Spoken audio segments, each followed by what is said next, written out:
This is the Week in Review, a recap of the top stories which made news last week.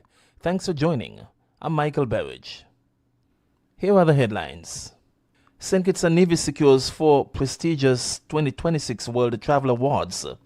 Minister Henderson hails transformative work in tourism amid record-breaking first quarter. Nevis remains a safe destination. Premier Brantley commends police efforts. Nevis Department of Gender Affairs participates in Menstrual Hygiene Day 2026. Aldous Stapleton appointed General Manager of Nevis Electricity Company Limited. Government advances strategic response to water security in St. Peters. St. Kitts and Nevis under drought warning amid below normal rainfall forecast.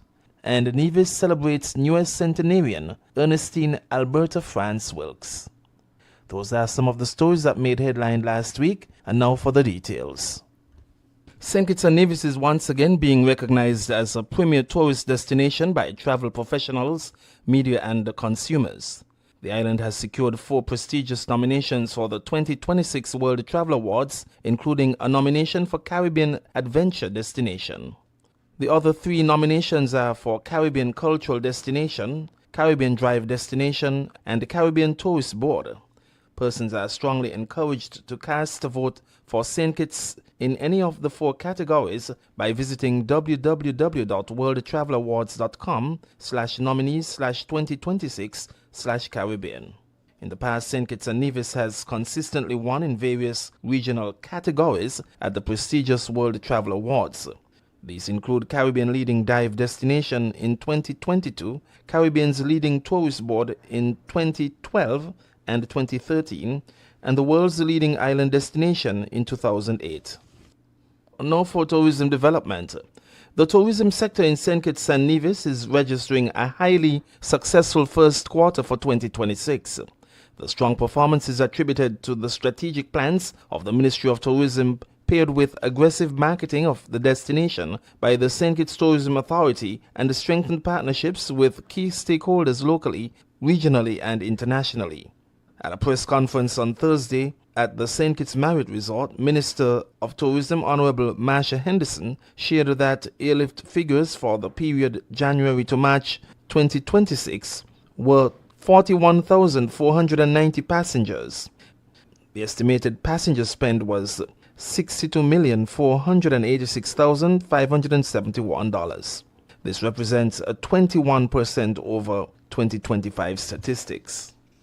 Minister Henderson said that the increase in visitor spend is in line with the government's vision. As a tourism destination, St. Kitts also experienced significant growth in the cruise sector with increased cruise ship calls and arrivals. To date, 980,198 cruise passengers have been welcomed, and the season is not yet over. The cruise tourism performance is the highest recorded since the 2019 COVID pandemic. It is a clear demonstration of the value of sustained relationship building, strategic engagements, and focused planning.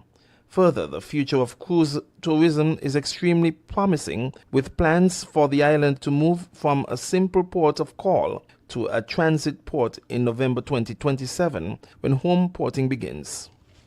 You're listening to the Week in Review. A major milestone in the modernization of healthcare delivery in St. Kitts and Nevis was achieved on May 29 with the official signing of a contract for the development and implementation of the National Digital Health Information System. The signing ceremony took place at the Poinciana Conference Room at the Clarence Fitzroy Bryant College. It formalized the partnership between the National Telecommunications Regulatory Commission and the St. Kitts and Nevis Robotics Association, which has been entrusted with the design, development, stress testing, and commissioning of the system. The initiative forms part of the government's broader vision to modernize healthcare services through advanced technology and digital transformation, ultimately improving patient care, operational efficiency, and communication between healthcare providers and patients across the island. Delivering remarks at the ceremony, Prime Minister and Minister of Health, the Honorable Dr. Terence Dew, underscored the significance of the project and the rigorous process that led to the selection of the local Robotics Association. The Prime Minister highlighted the importance of empowering local talent and recognized the exceptional achievement of the Federation's young innovators. The National Digital Health Information System builds upon critical technological infrastructure established over the past year, including the implementation of a resilient National Health Information Network connecting health centers and hospitals throughout St. Kitts. Officials noted, however, that while the network created the foundation for digital healthcare connectivity, a comprehensive digital health information system was necessary to fully modernize healthcare delivery island-wide. Chairman and founder of the St. Kitts and Nevis Robotics Association, Dr. Ricardo Neal, expressed pride in the accomplishment and praised the dedication of the local team responsible for the project. Dr. Neal added that the recognition from international health authorities reinforced the capability of local innovators to compete globally in advanced technological development. Once implemented, the National Digital Health Information System will modernize and digitally connect the nation's healthcare system, improving efficiency, accessibility, and the overall delivery of healthcare services. Importantly, the system will also provide members of the general public with greater access to their personal health records, creating a more connected and accessible technologically advanced healthcare experience for citizens and residents across the Federation. The project is expected to begin implementation shortly, with an initial installment of EC $1,680,000. Heading over to Nevis, Premier Honorable Mark Brantley has credited the efforts of the police in keeping Nevis an extremely safe destination for both residents and visitors. Premier Brantley was a featured speaker at the Royal St. Christopher Nevis Police Force Division C, Nevis 18th Annual Constables Award Ceremony and Dinner held on Saturday, May 16th at the Malcolm Gishard Recreational Park. There he commended officers on Nevis for their selflessness and commitment to maintaining law and order on the island. He noted that the ceremony provided an opportunity to express gratitude on behalf of every citizen and resident of St. Kitts and Nevis. The Premier also commended Commissioner of Police James Sutton and the Royal St. Christopher Nevis Police Force High Command, with special recognition for Superintendent Alonzo Carty, whom he noted continues to lead the Nevis Division with distinction. The ceremony also marked a historic milestone as WPC Shani Clark was named Constable of the Year for the first female officer to receive this distinction over the course of the ceremony's span. You're listening to The Week in Review. The following is a press release from the Department of Gender Affairs in Nevis. On the 28th of May 2026, organizations and advocates around the world will come together to recognize Menstrual Hygiene Day under the theme Together for a Period-Friendly World. Coordinated by the WASH United, the campaign calls on governments, organizations, schools, workplaces, communities and individuals to work together to create a world where menstruation is accepted as normal and no longer stigmatized. A period-friendly world is one where women and girls can manage menstruation safely, confidently, and with dignity, and where menstruation is recognized as an important health, education, and gender equality issue. The campaign highlights 5 key areas that countries and communities can explore to build a period-friendly world. The program involves trained menstrual health educators delivering sessions in schools and communities to ensure that girls and boys are provided with accurate information about menstruation. The initiative aims to tackle stigma, misinformation, and lack of awareness, ensuring that girls are prepared for this important phase of puberty, while helping boys develop understanding and compassion so they can become supportive allies for women and girls. To mark Menstrual Hygiene Day, Lake Health and Wellbeing and the Nevis Department of Gender Affairs will host a webinar entitled Supporting Women and Girls' Menstrual Health at Home, at Work, in School and in the Community, featuring key stakeholders who will explore practical ways to support menstrual health and well-being. In addition, both organizations will be participating in radio discussions and social media awareness activities throughout the month. Members of the public are encouraged to look out for these activities and join the conversation as we work together to create a more period-friendly world. And that statement comes from the Nevis Department of Gender Affairs in celebration of Menstrual Hygiene Day 2026. Still in Nevis, Nelson Ada Stapleton has been confirmed as the new General Manager of the Nevis Electricity Company Limited, NEVLEC. The announcement was made on Tuesday by Premier of Nevis and Minister responsible for utilities in the Nevis Island Administration, Honorable Matt Brantley, during his monthly press conference. Mr. Stapleton has been serving as acting transmission and distribution manager at NEVLEC since April 2021. He holds a Bachelor of Science degree in Electronic Engineering Technology from DeVry College of New York and a master's degree in energy efficiency and renewable energies from Universidad Isabel I. The Premier highlighted his administration's commitment to empowering young and talented Nevisians. Mr. Stapleton has played a key role in NEVLEC's involvement in the Nevis geothermal project and has participated in several training opportunities internationally. He will officially assume the role of General Manager on June 1, 2026. This is the Week in Review. We continue now with a public statement from the Ministry of National Security. The government of St. Kitts and Nevis wishes to address the recent decision to deny entry to 17 nationals of Nigeria who arrived on regional airline flights. This decision was not taken lightly. It was made on the advice of the competent health authorities in keeping with our national responsibility to protect public health during a period of heightened global concern regarding Ebola.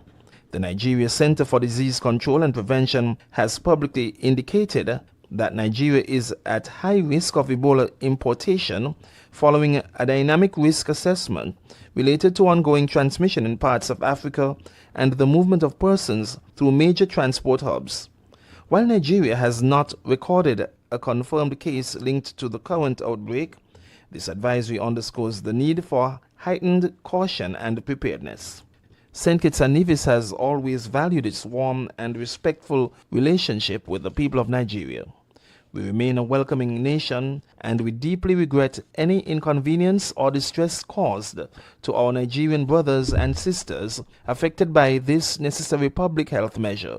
At this time, our foremost duty is to act with caution, responsibility, and in accordance with health guidance, while continuing to treat all persons with dignity and respect. We ask all persons to comply fully with the laws of St. Kitts and Nevis to ensure the smooth and orderly implementation of this public health policy.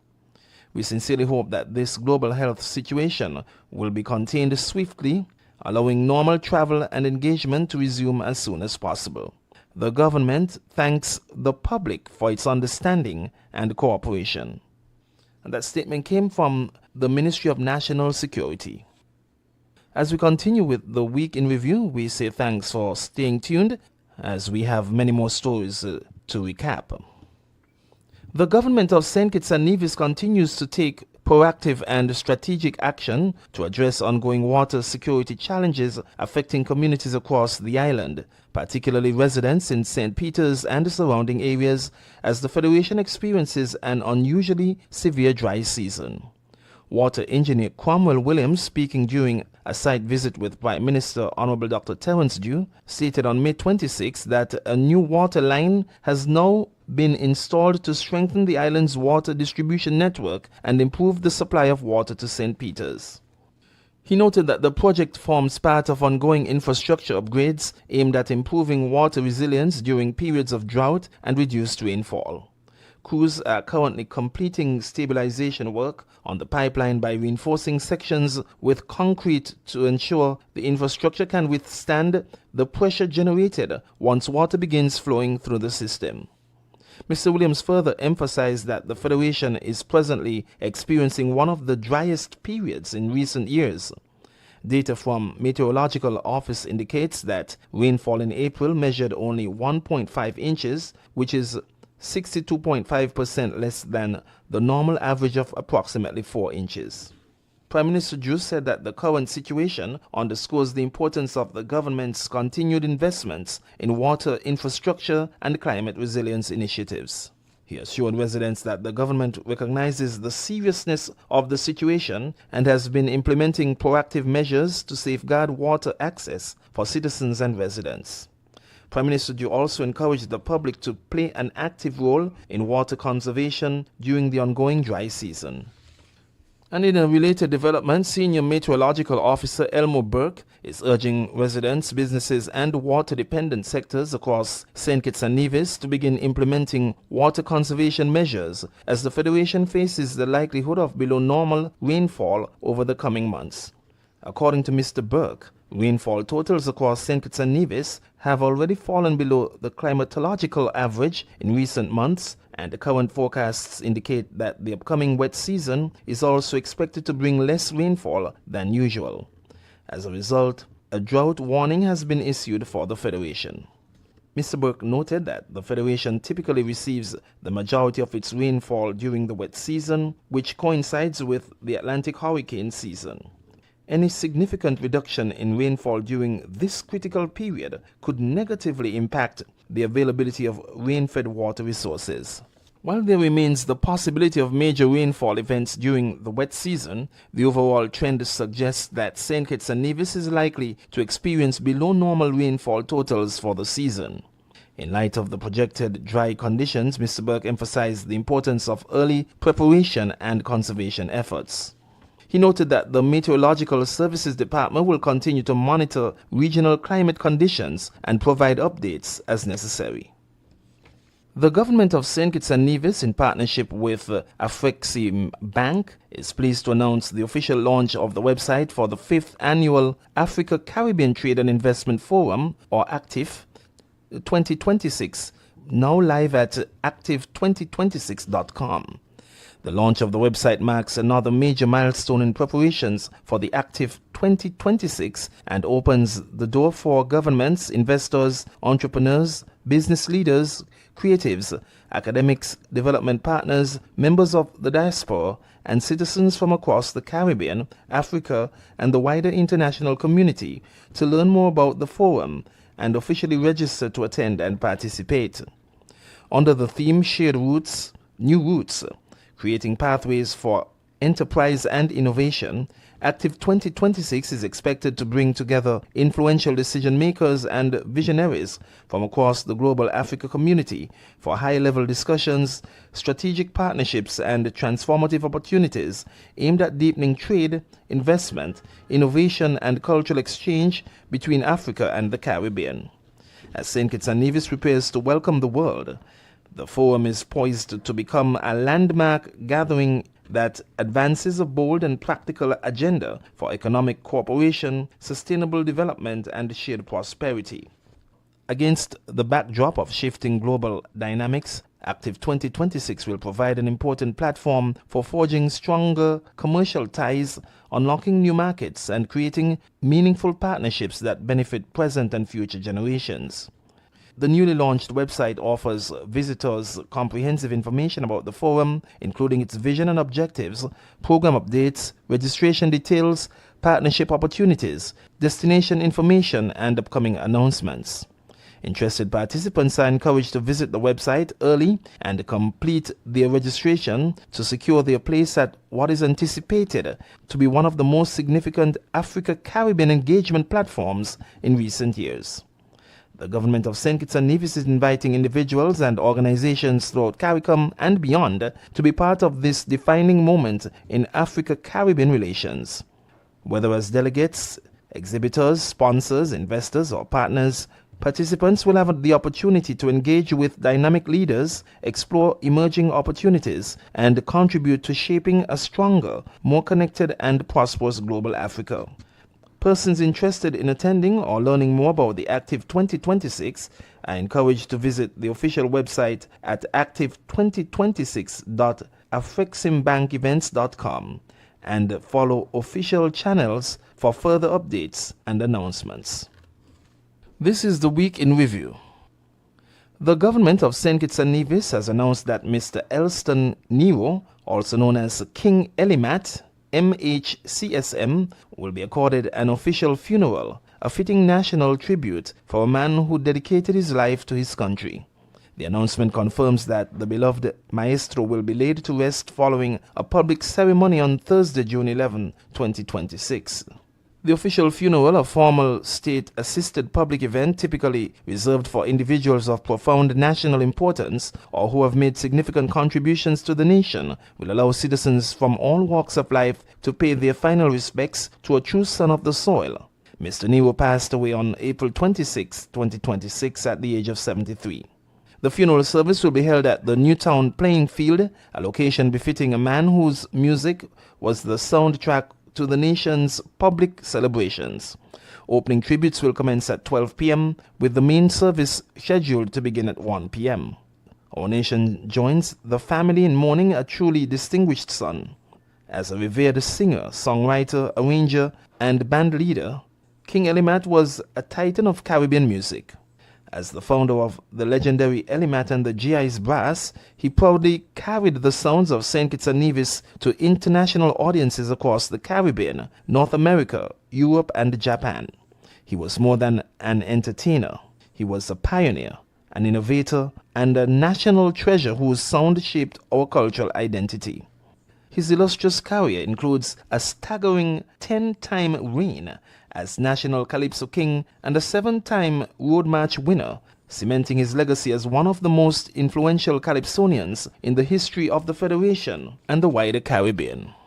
A self-taught musician who composed over 100 songs, his classic patriotic calypsos, most notably I Love St. Kitts, Viva St. Kitts, remain anthems of national pride, social commentary, and carnival spirit.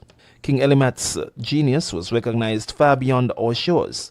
In 2016, he was honored by the Organization of American States during the nation's Decade for People of African Descent. He was also inducted into the International Soca Hall of Fame. Our nation bestowed its highest honors, awarding him the Medal of Honor in 2000 and naming him a Companion of the Star of Merit in 2019 for his musical excellence locally, regionally, and internationally. The government of St. Kitts and Nevis extends its deepest condolences to the Nero family, the members of the GI's Brass, and the countless fans whose lives were touched by the music of the maestro. May he rest in eternal peace. And to conclude the week in review, we end on a note of thanksgiving. Division Matriarch Mrs. Ernestine Alberta France Wilkes of St. James Parish has officially joined the ranks of the Federation's centenarians, celebrating her 100th birthday, surrounded by family, friends, church members, and government officials. Dignitaries from across St. Kitts and Nevis gathered at the Combermere Methodist Church on May 19th for a Thanksgiving service marking the milestone occasion. The service, held under the theme A Century of Love, Faith, Strength and Legacy, brought together Mrs. Wilkes' children, relatives, friends, and well-wishers in tribute to her remarkable life and enduring contribution to the community. Among those in attendance were Premier of Nevis, Honorable Mark Brantley, and other members of the Nevis Island Administration Cabinet, Governor General of St. Kitts and Nevis, Her Excellency Dame Marcella Liebert, and Deputy Governor General for Nevis, Her Honor Mrs. Hailita Liebert. The service was chaired by Reverend Stedroy Pemberton, who reflected on Mrs. Wilkes' long-standing service to the community, particularly her years of caring for generations of students at the Combermere All-Age School by preparing snacks and meals for children during recess and lunchtime. Government officials extended congratulations and heartfelt tributes to the centenarian during the ceremony. Dame Marcella said Lady Ernestine, 100 years is a major milestone of 10 decades. Deputy Governor General Mrs. Liebert also offered warm wishes, stating, "It's really God's blessing that has brought you this far, and it is really a pleasure to greet you and say happy birthday." Premier Brantley presented Mrs. Wilkes with a special gift on behalf of the Nevis Island Administration and highlighted the administration's program honoring centenarians. Mrs. Wilkes in turn offered prayers for those gathered, her church family and the wider community, while expressing gratitude for the outpouring of love and support she received throughout the celebrations. The celebrations continued later that evening with a centennial gala honoring Mrs. Wilkes' life and legacy. St. Kitts and Nevis is currently home to 9 centenarians, 8 women and 1 man, with 6 of them hailing from Nevis. And on that note, we conclude this week's edition of the Week in Review. I want to take the opportunity to thank you for joining us for this week's edition, and as always, look forward to coming your way again next week with another presentation.